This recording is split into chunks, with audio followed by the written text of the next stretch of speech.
Shedeur Sanders, this is a no-brainer. Really? Wait, Jeff, I want you to take some copious notes here. Since 2000, there's only been 6 quarterbacks start a game under 6 feet tall. That's Russell Wilson, Kyler Murray, Bryce Young, P.J. Walker, Seneca Wallace, and Doug Flutie. Exactly.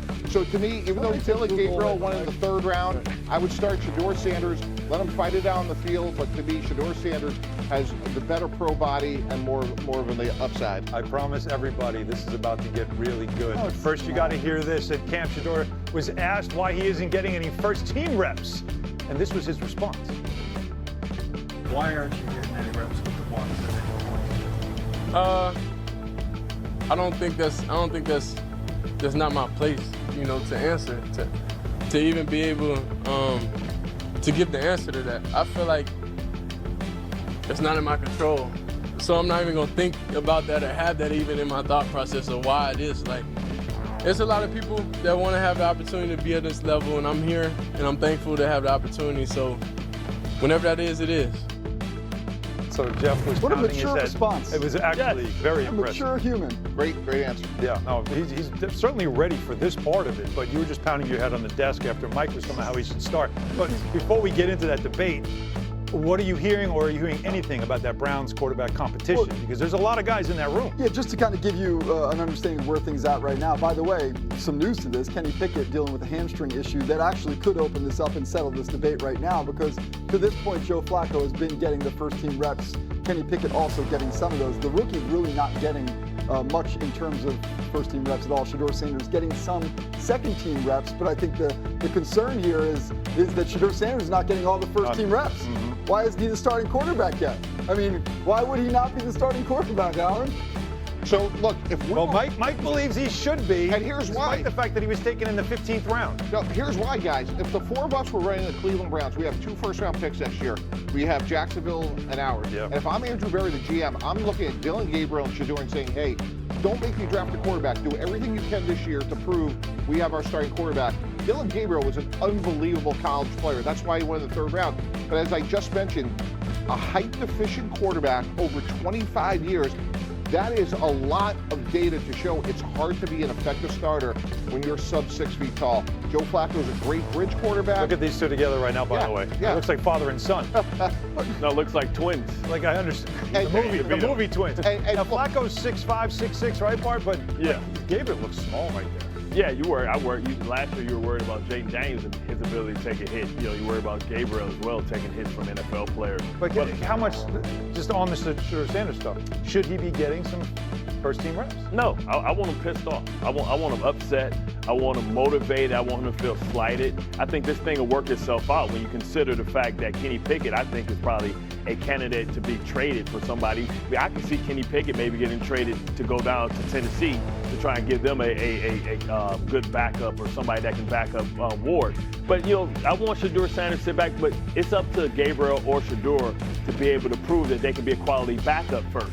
You know, this thing will work itself out when preseason comes. Flacco's an older quarterback. He's not going to play those games. It's going to play itself out on the field. Let's see when the lights come on, who can perform, who can play at a high level. My only contention here with Mike T is that you were suggesting that you think that Shedeur Sanders should get first-team reps over Dylan Gabriel right now. No, what I'm saying is when they battle it out, he is the better player. Oh, you think that he'll just win the job? Yes. But who should get those first-team reps? It should be decided on the field. They should both get them. But to me, in no short. But can you do that with 4 quarterbacks? I don't need Joe Flacco to take a lot of reps. I know what he is. He's a bridge quarterback. Kenny Pickett's already hurt.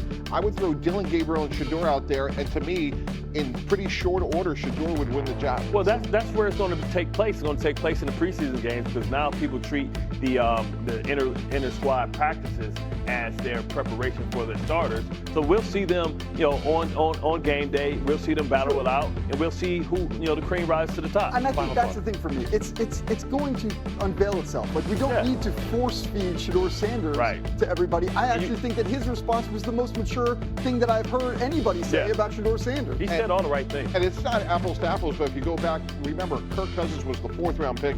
RG3 was the 1st-round pick. Kirk Cousins just outplayed RG3 and got the job. I'm just trying to defend height-deficient people against that. Sitting next to Joe Flacco, broadcasters? Yeah, I can't really defend any from the crowd.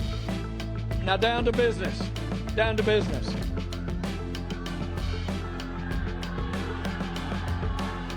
I was shocked. I was shocked. I was shocked last year when we ended up with the record that we had. I never saw that coming. A lot of changes out here, a lot of coaching changes, a lot of player changes. There's going to be Dallas Cowboys of the year 2025. Is he running for president? I just want to make sure we're in the right century. What is happening there? 19 something, 20, 25 something. All right, but also look at what Stephen Jones had to say here about the fans chanting about Micah Parsons. He said it doesn't change anything. We want to pay Micah too. He's got to want to be paid too. What does that mean, Jeff? He wants to be paid, I'm pretty sure. I would hope so. I think he's got that part figured out. Look, we're still not at a point where we feel like there's any progress. Like, we're still at the same spot when it comes to Micah and the Cowboys. The thing that is, I guess, most perplexing about that is that when you say that you're in the same spot, the problem is that gap actually continues to widen because other guys get paid. We see TJ Watt get paid. Suddenly, that moves the needle significantly, by the way. So, for whatever reason, as good as Jerry Jones has been at negotiating in every aspect of his life, he continues to not understand the idea of the negotiation in the NFL. It honestly is perplexing, the fact that if you get the deal done early, Mike T, I mean, you know this as well as anybody, you get it done early, you don't pay as much. Yeah, and Jeff, earlier you alluded to Terry McLaurin. He's going to be 30, and yeah, there's probably good arguments on both sides. This is a no-brainer. Right. A young pass rusher. And if we went and did the deal last year, if the four of us were running the Cowboys, look at this graphic, right? Look how much it's gone up. And all the underpinnings of the NFL, Jeff, to your point, are going up. The cap's not going down. So at a minimum, we're looking at $6.5 million a year. When you draft and hit on a young, productive, durable pass rusher, pay him right away. And when you're in an arms race with Philadelphia and now Washington, and they're getting players signed proactively, and you're not, you're paying premium deals, and that's why guys like DeMarcus Lawrence and Jordan Lewis, amongst others, graduate because you can't afford them because CeeDee Lamb and Dak Prescott are getting massive premiums. I mean, when you talk about it, you look at Micah Parsons, I look up, he's the 34th highest paid defensive man. We know that that's laughable right there. You know, he's a threat every year to be defensive player of the year. But also you talk about his versatility, right? He's able to rush and be an effective pass rusher from the outside. But if you need him, he can arguably be a top 5 middle linebacker as well. So you talk about scheme versatility, being able to affect games no matter what the opponent is. If the opponent has a great running back, you know, you can put him at middle linebacker and he can shadow and run with the best of them. If you need a pass rush and need somebody to get to the passer because you're fortunate enough to have a guy that can come in during that sub package, he can drop back or drop down and be the defensive end. You got to pay for that. You got to pay for my ability to be able to be play multiple roles within your defense. And I don't understand why the Dallas Cowboys keep doing this to themselves, paying overpriced for players, because like you said, it's not sustainable when you have to build out the roster. But and that's the thing. Like I got like my 10-year-old son and his friends. They'll be like, "Hey, why do we pay this guy this?" I'm like, "Is it your money? Like, you don't need to care about what a team pays a player, right? That has nothing to do with anything." But when it comes to these continuous deals that Jerry Jones is doing, where they're top of market deals because of when they pay him, that impacts your depth on the roster. Correct. Like, yes, the salary cap can be easily manipulated in the NFL, but at some point when you're so top heavy, that impacts you midway through the season when you're like, well, we just lost our starting guard. What do we do now? Right. And that's what, to me, is the problem here. It's very nuanced, and it's the reason they need to pay these guys sooner. You know, Adam Schefter made a great point last week. We were talking about a very similar topic, and when you just look at some of the deals from CeeDee Lamb and, again, Dak Prescott, if they had saved $9 million, that's what Derrick Henry got from the Baltimore Ravens. And you think about where would Dallas have been last year? Look, is Derrick Henry outcome determinative?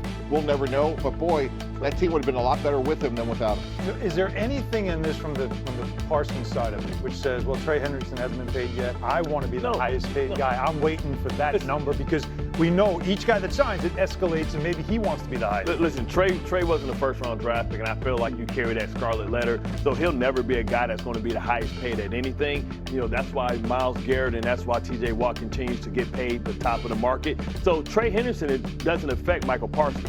Michael Parsons affects Trey Henderson because he just makes the averages of what you have to pay him for. Michael Parsons is in his prime, getting his second contract. We're talking about guys that are on their third contract. That is a totally different conversation conversation because arguably Parsons hasn't even hit his prime yet. Well, we got a lot more to get to on the Cowboys, but speaking of the Cowboys, Jeff Darlington, let's run the hurry up, shall we? And at least one Cowboy got paid. Yeah, who is it? Who got paid here? Where are we at? Jake Ferguson did get paid, and that's what's so funny about this. Like, you see an opportunity here where they decide, hey, we're going to get this deal done. 4-year extension through 2029. Now, this is the kind of deal we're talking about. This is a smart move for a team that now has him